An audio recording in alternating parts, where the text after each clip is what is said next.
আমাদের 21 তারিখ আন্তর্জাতিক যোগ দিবসে এই কার্যক্রমে ইতিমধ্যে পঞ্জীকরণের যে কাজ হয়েছে, নথিভুক্তকরণ, আমাদের 38,000 নাম নথিভুক্তকরণ হয়েছে।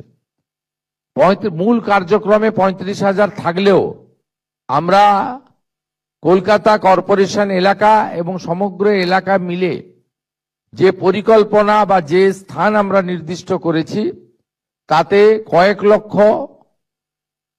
আমাদের ব্যক্তিবর্গ, সুনাগরিক, সহনাগরিক, তারা এই যোগ দিবসের যোগা কার্যক্রমে অংশগ্রহণ করতে পারবেন, এই বিশ্বাস আশা আমরা রাখি।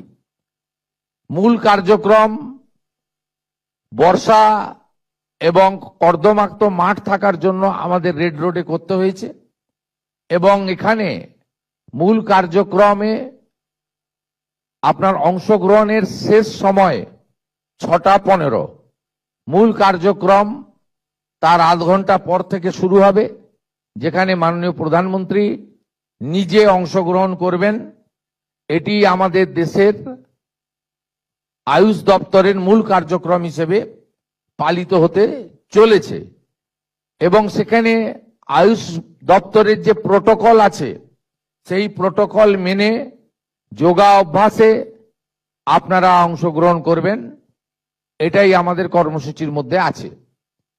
আমি সংশ্লিষ্ট সমস্ত দপ্তরকে, এবং যেভাবে মানুষের মধ্যে উৎসাহ তৈরি হয়েছে, যেভাবে এই প্রথমবার 12তম যোগ দিবসে প্রথমবার পশ্চিমবঙ্গ সরকার সরকারিভাবে অংশগ্রহণ করছে, এর যে একটা আলাদা উৎসাহ তৈরি হয়েছে, আমি আশা করব আগামী 3 দিনের কার্যক্রম, বিশেষ করে 21 তারিখের কার্যক্রম প্রধানমন্ত্রীজির নেতৃত্বে সফলতার মধ্য দিয়ে আমরা যোগ দিবসে আন্তর্জাতিক রেকর্ড পশ্চিমবঙ্গ করতে পারবে। বিভিন্ন ক্ষেত্রে সকলের সহযোগিতা, সকলের অংশগ্রহণ প্রার্থনা করি।